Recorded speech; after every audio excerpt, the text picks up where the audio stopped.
Today I'm going to show you how to make a delicious quesadilla using the Chilli non-carne, deliciously smoky beans that we do here at the Pulse Collective. Always when you're putting together a meal, if you want to keep it balanced, think about the four main food groups. Pulses, which is a seeded whole grain wrap.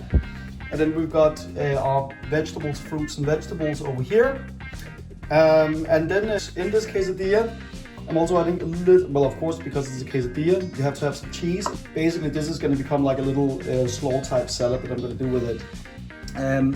It comes from a whole chicken that I bought from a good butcher.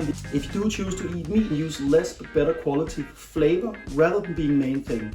Beans for bulk and meat for flavor.